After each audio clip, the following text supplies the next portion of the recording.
The craziest panel ever in One Piece dropped, and somehow it's been underrated. When I look at the mural, the first thing that comes to my mind is we need much more context. Luckily, Oda was gracious enough to give us 3 worlds of text that we can use to conceptualize this work of art. In the first world, it kind of seems like the start of a story. It begins with fire on Earth. So either the story is starting in hell or we're still missing context. Honestly, we're probably still missing context thinking about it because we can't really confirm if this is when the history book started. But one thing we can confirm is that apparently humans had desire, and because of this, they touched the sun. And after they did that, they made a wish and they brought out the Sun God, which I'm going to just assume is Sun God Nika. So, be like Sun God Nika and like and subscribe. We don't really know exactly why, but somehow they pissed off the God of Earth, and he was mad enough that he sent the Serpent of Hell and enveloped the whole world in darkness. When I think about this segment specifically, I think about the Adam and Eve story, because you have the whole theme of them messing with something sacred, and that caused the world to gain power in exchange for danger. And then they made a wish on some Aladdin type shit, and they brought out the Sun God. We can conclude that this is probably the first time humanity has ever met the Sun God. Up until last arc, we didn't really have a huge importance of the sun in One Piece. But now, the sun has crazy importance as of Egghead. We know that Vegapunk was making a crazy fire source that mirrored one from hundreds of years ago. It can't be a coincidence that Oda gave us this information the arc before he showed us the mural. I think the first world is the hardest to draw conclusions from because we don't know too much information. Like, it's just so far back in time. But that second world gets the juice flowing. Hey, yo, what the? When we left the first world, I'm not gonna lie, we were pretty much cooked. There was darkness, there was demons. We basically were not having a good time. But things get much, much worse because the sun starts spreading the embers of war throughout the world. Probably because of, the whole touching the sun thing. But this is when the heroes turn up with dreams. I don't know how you stand on this, but I think we can all kind of agree that the half moon people are probably the members of D, because a half moon is literally the shape of a D, and we know the will of D people always dream big. So yeah, thinking about that, honestly, that may have even been the origin of connections with D members and dreams.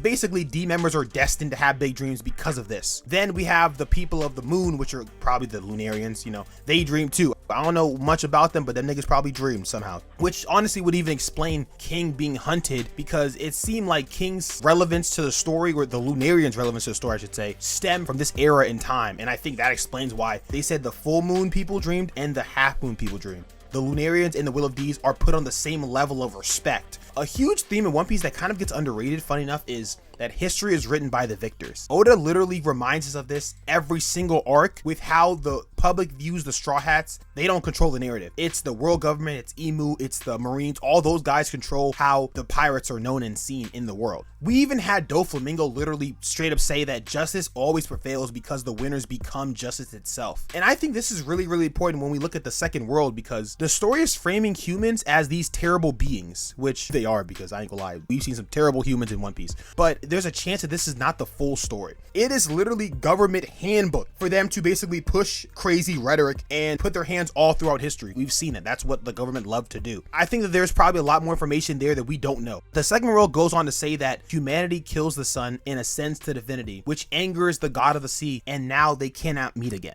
World 2 tells us so much information, yet yields so many questions. What humans were they? Do they still exist? Honestly, the craziest part about this is this might have been when the devil fruits were created. There's a chance that devil fruits are the gift that humans got when they touched the sun. I also want to note, the story literally tells us the god of the sea was angered with humanity and they never met again. We all remember in the story when characters used to say devil fruit users can't swim because the sea itself hated them. Then they inconspicuously stopped using that verbiage. Again, not a coincidence. Now we're at the final text, which is the third world, which to me has a completely different vibe from the other two. I actually don't even think the third world has actually happened yet, because the other two were framed in past tense and this one hasn't. Third world is basically the world goes to shit. There's shadows, there's void in the chaos. It's all going down, and they want us to remember the day of promise. Now, whose promise this is, I'm not gonna lie to you, I don't know. We don't know. But we do know of a certain person's promise who is mentioned all the time. Cough, cough. Sun God Nika. Sorry, allergies. Then after that, we hear about the voice of the fragmented moon, which kind of confuses me because I'm kind of confused on why they didn't just say the half moon again, because they said half moon last time. So Are they referencing the D clan again, or is it something different, but we don't really know. But let me refocus. So we know the sun god dances and laughs, guiding the world to its end. That shit sounds kind of crazy, but we have to really break it down because depending on how you view it, it could have crazy different meanings. It could mean the sun god is an actual bad guy. He is legitimately going to bring the end of the world, which I think would be a crazy ass heel turn. Imagine after 1,000 chapters of us rooting for Luffy and we find out the last arc he's basically a villain. That shit would be kind of fire, but it's not Oda style in my opinion. I don't think he's gonna go for that. The fact of the third world is very confusing in how it phrases things. Like, we can't even determine what's happening legitimately. To me, it kind of shows that there's some information being hidden from us. It seems like we don't know the entire truth. We might have even given some of the real truth, but it might be skewed in a way to gaslight us into vilifying the D-Clan,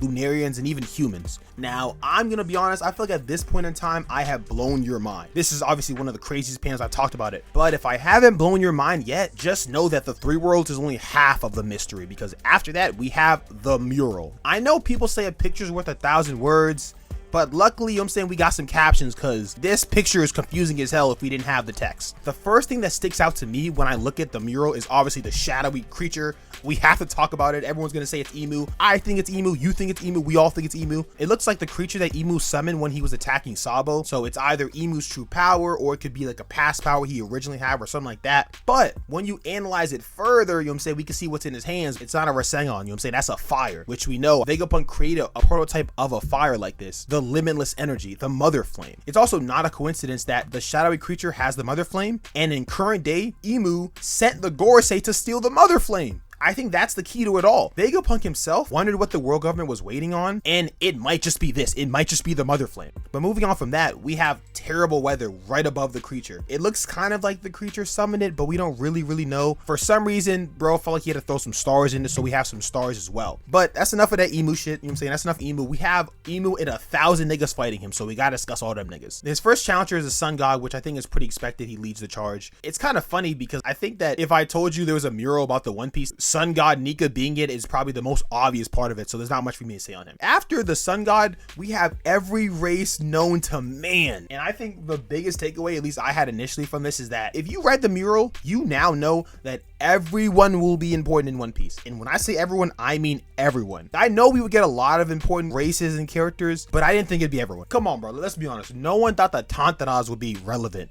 No hate on them niggas, but I thought they were going to be glorified cheerleaders. Again, when I say everyone, I mean it. We have regular pirates, the minks, giants, oars, and even a Laboon ass nigga. It's a race World War IV. But that honestly leads me to my favorite part of the mural. The best part of the mural is not only that it linked past plot points, but it kind of brings back past memories from a bunch of One Piece moments. That's like one of my favorite things, because when I first looked at the three worlds, I thought about the Doflamingo thing and how the victors are justice. And when I looked at all the races besides the Sun God, it reminded me of in Marineford when Mihawk literally said Luffy's most dangerous power is the fact that he can bring others to him. And when we look at the mural, we have to know that pretty much every race that's on that mural is a race that Luffy has already met and befriended now. That's not for no reason. But moving on from that, we have obviously the giant ass huge tree, which is Treasure Tree Adam. We know that that tree's mad old. I don't think there's too much to say on the tree, but I think it is important to say that it's been a factor in the past, like it was back then. It's being more than a bystander in current day. Pretty sure it's used on the 1,000 Sunny, like in current day. I think Frankie used it. It's kind of serving as the middle point in the mural. You have the left side, which is the Emu attack force and Emu, and then you have the right side, which you're about to go to right now. The right side I think is more interesting to kind of speculate on because it's a lot of shit, like a lot of shit. The two things that are going to catch your eye are obviously the shadowy snake and the dragon. Keep your tinfoil hat on because the speculation starts right now. So they're either fighting each other or they're attacking the Maxima, which I guess everyone just assumed would be endgame material.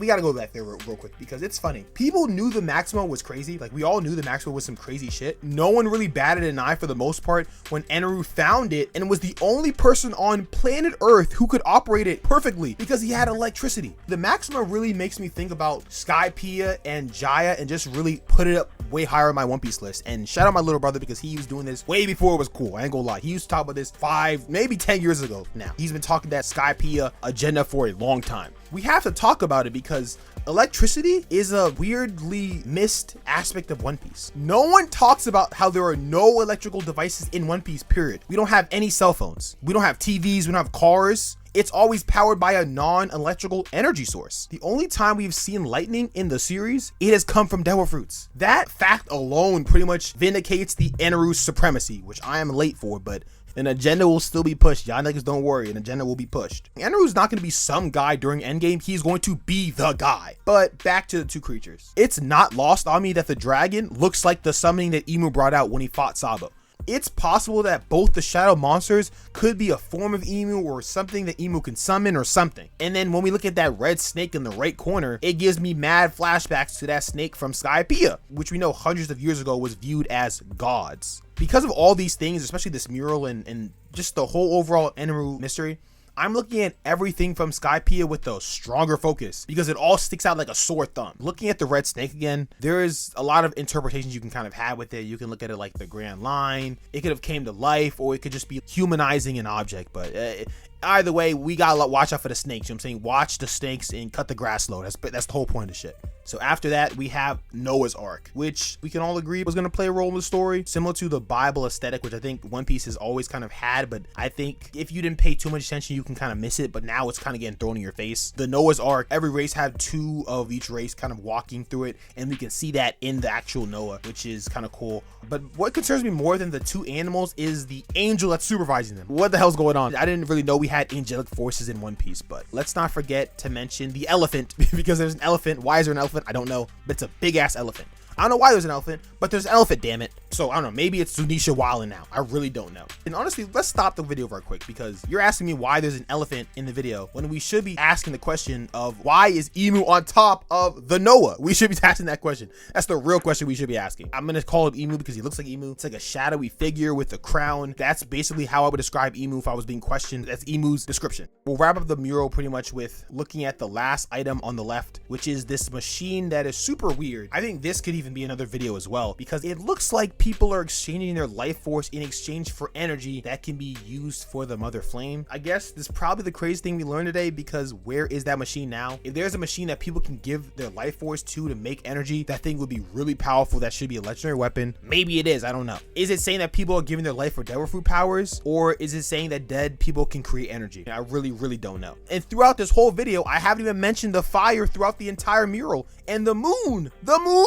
We know that Lunarians exist and they're important. A bunch of shit's happening. I think it's interesting that the moon is kind of so inconspicuous that you don't even notice it. It's like almost overseeing what's happening. It has an overseeing role. I feel like I talked for a long time, and I feel like we have a lot of questions and not many answers. It's crazy because that kind of describes One Piece in general. You get a lot of questions and you get a couple answers, but if you made this far in the video, you probably love that shit. So subscribe, like, do that. I'm just saying, don't be distraught. All will be revealed in due time. But what we do know is when the One Piece is revealed, this mural is the key to it all. The crazy thing that we're learning is we've always had the key to the One Piece and its secrets. All we have to do is break it down.